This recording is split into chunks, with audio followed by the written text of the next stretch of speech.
அஸ்ஸலாமு அலைக்கும். இன்றைக்கி நம்ம சேனலில் ஆரி ஒர்க் பார்க்கலாம். இது நான் கைக்கு ஸ்லீவுக்காக டிசைன் பண்ணி வச்சுருக்கேன்.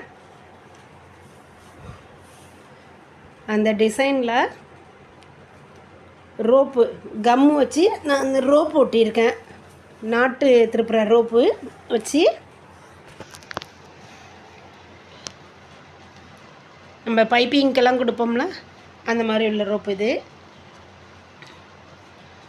அதை கம் வச்சு ஒட்டிட்டு இப்போ நான் அதை சில்க் த்ரெட்டால் நார்மல் நீடிலில் தைக்கிறேன். ஆரி நீடிலில் தைக்காமல் நார்மல் நீடிலில் தைக்கிறேன். நான் 8 ஸ்டாண்டு எடுத்திருக்கேன். த்ரெட்டு 8 ஸ்டாண்டு எடுத்து கோத்துக்கிட்டு நீடிலில் இப்போ தைக்கிறேன். இங்கே பாருங்கள், நம்ம இதை மடக்கி ஊசியில் கோக்கும் போகும்போது அந்த வளைய மாதிரி நமக்கு ஒரு கீழே ஒரு லூப் வரும்ல, அதில் இந்த முடிச்சு இல்லாமல் கீழே நம்ம இது மாதிரி தைக்கலாம். ஃபஸ்ட்டு ஒரு லைன் மட்டும் நான் இந்த ரோப்பை கம் வச்சு ஒட்டியிருக்கேன். ஒட்டிட்டு இதை தைக்கிறேன். இது ஒரு கஸ்டமருக்காக நான் தைக்கிறேன். அவங்களே இந்த லைனு இதே மாதிரி வேணும் டிசைனு அப்படின்னு சொல்லி போட்டு கொடுத்தது. ஸ்லீவுக்கு மட்டும்தான் கேட்டாங்க. ஸ்லீவுக்கு மட்டும் 2 கைக்கும் போட்டிருக்கேன். துணியை ஒரு ஓரங்களில் நம்ம வேறு ஒரு துணியில் ஃபிட் பண்ணிவிட்டு ஃப்ரேமில் இணைச்சி நான் தைக்கிறேன். கம் வச்சு ஒட்டிட்டு அந்த ரோப்பு துணியில் ஃபிட்ஸ் ஆகுறதுக்காக நான் சுற்றி சுற்றி தைச்சி எடுக்கிறேன். ஊசியை மேலே குத்தி கீழே ரோப்புக்கு கீழே துணியோடு சேர்த்து கீழேருந்து மேலே கொண்டு வர்றேன்.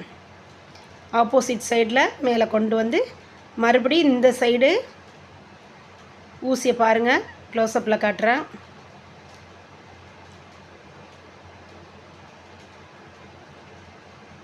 இப்படி சும்மா சுற்றி சுற்றி அந்த ரோப்பு கிளாத்தில் ஃபிட்ஸ் ஆகுறது மாதிரி நான் தைக்கிறேன். இந்த சைடு குத்தி ஊசியை அந்த சைடு மேலே கொண்டு வர்றேன்.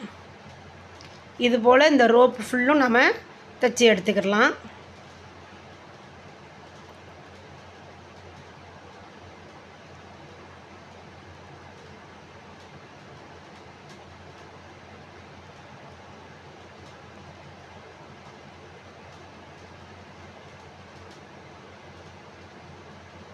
பாருங்கள், கம் ஒட்டியிருந்தது நல்லா இன்னும் காயலை, கலண்டுக்கிட்டு வருது.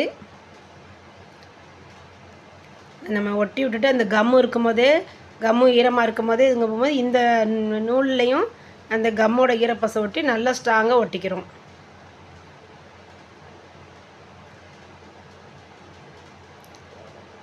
சுற்றி சுற்றி அந்த ரோப்பை நம்ம துணியோட சேர்த்து தைக்கணும்.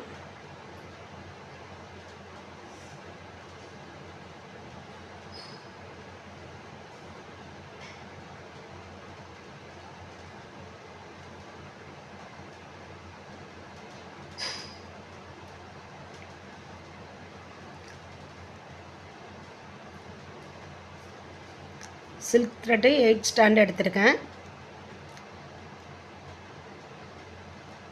இப்போ ஃபுல்லாக அந்த ஒரு வருஷம் ஃபுல்லாக நான் தைச்சி முடிச்சிட்டேன். இப்போ அடுத்ததாக அதே 8 ஸ்டாண்டு மறுபடியும் நான் நூல் கோத்துருக்கேன்.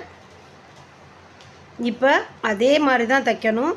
ஆனால் இது நம்ம எட்டி எட்டி முதல்ல அந்த நூல் துணியோடு சேர்றதுக்காக தைச்சது. இப்போ நாம் இந்த ரோப்பு நூல் வெளியே தெரியாத அளவுக்கு நம்ம நெருக்கி முதல்ல தைச்சது மாதிரியே நல்லா நெருக்கி தைச்சி கொண்டு வருவோம்.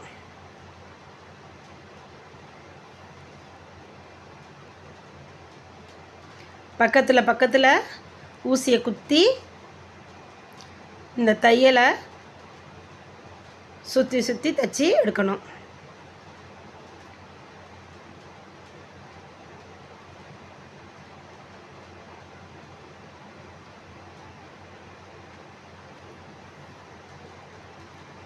இது ஆரி நீடில் ஃபில்லிங் ஸ்டிச் போடுவோம்ல, ரோப் ஓட்டி, அதே மாதிரி இதில் நார்மல் நீடில் தைக்கிறோம்.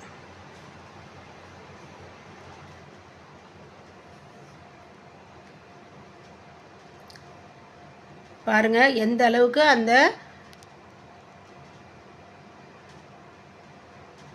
ரோப்போட கலர் ஒயிட் கலர் தெரியாத அளவுக்கு இந்த நூலை கொடுத்து தச்சு எடுத்துருக்கேன் பாருங்கள். இதே மாதிரி நெருக்கி ஃபுல்லாக நம்ம தச்சு எடுக்கணும்.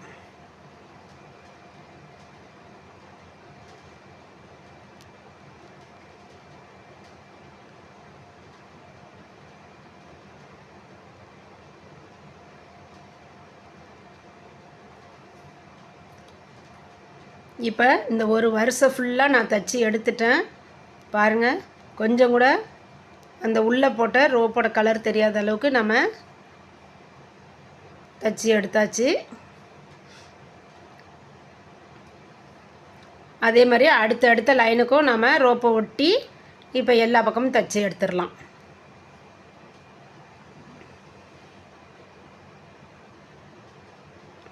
இந்த வரிசையிலெல்லாம் ரோப்பை ஒட்டி கம்மு வச்சு நான் எல்லா லைனும் ரோப்பை ஒட்டி தச்சு முடிச்சிட்டேன். அதே மாதிரி மேலே உள்ள அந்த பெரிய லைனுக்கு ஃபீட்ஸ் வச்சு தச்சிருக்கேன்.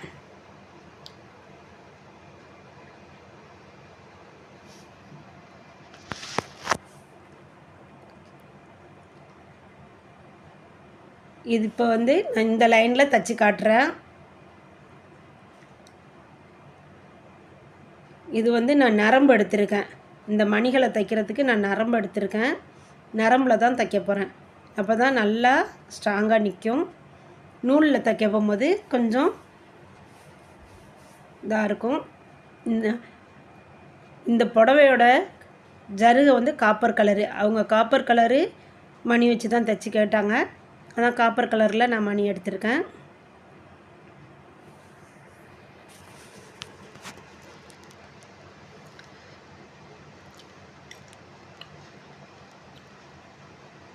நாலஞ்சு மணிகளாக நம்ம ஊசியில் கோத்துக்கிடலாம். பாருங்கள், இது மாதிரி 4-5 மணிகளை கோத்துக்கிட்டு நம்ம இது மாதிரி கீழே குத்தி 2 மணிகளுக்கு நடுவில் எடுத்து திரும்ப அந்த 2 மணிகளுக்குள்ளே ஊசியை விட்டு வெளியே எடுத்துகிட்டு வருவோம்.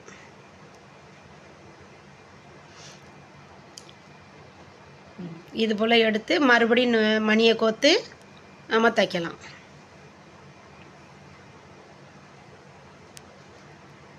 இது சுகர் பீட்ஸ் கிடையாது, அதுக்கு மேலே உள்ளது கொஞ்சம் பெரிய மொத்தமாக உள்ள மணி. இது இந்த பீட்ஸோட நம்பர் தெரியலை எனக்கு. பாருங்கள், இந்த மாதிரி 4-5 மணிகளாக கோத்துட்டு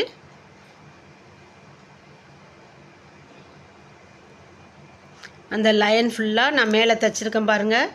அதேமாரி நம்ம தைச்சி எடுத்துக்கிடலாம்.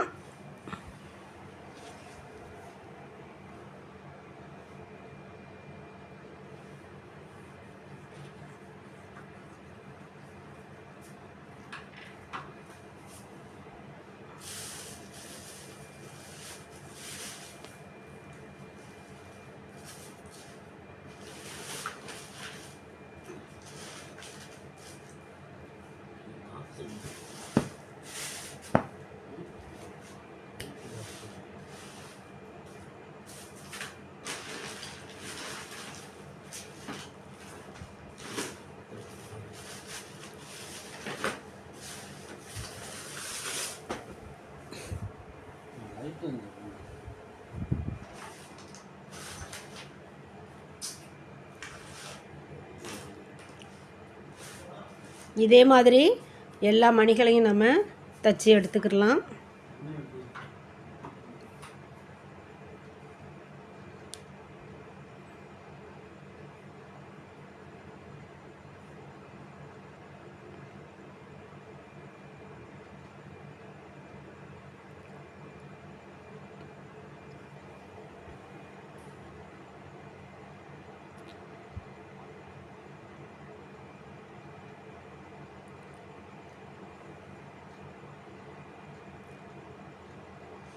இந்த கஸ்டமரே இதே மாதிரி எனக்கு போட்டு வேணும் அப்படின்ட்டு இந்த லைனை பேப்பரில் வரைஞ்சி காட்டினாங்க. அதே மாதிரி நான் துணியில் வரைஞ்சி தைச்சிருக்கேன். இந்த லைன் ஃபுல்லாக நம்ம இப்போ தைச்சது மாதிரி ஃபுல்லாக தைச்சி எடுத்துடலாம். இப்போ பாருங்கள், நான் அந்த மேலேயும் கீழேயும் 2 லைனும் ஃபுல்லாக தைச்சி எடுத்துட்டேன்.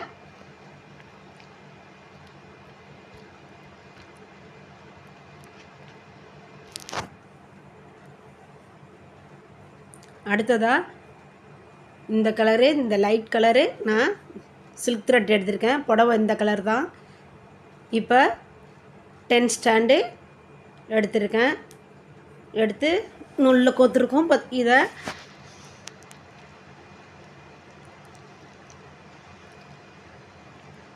பாருங்கள், நடுவில் எனக்கு ஃபுல்லாக அடைச்சது மாதிரி ரிங் நாட்டு போட்டு கேளணும் அப்படின்னு கேட்டாங்க. அப்புறமெல்லாம் வேணாம், சும்மா ஒரு லைன் மட்டும் கொடுங்க அப்படின்ட்டாங்க. அதனால் சும்மா 2 லைன் மேலும் கீழேயும் 2 லைன் மட்டும் ரிங் நாட் போட்டிருக்கேன்.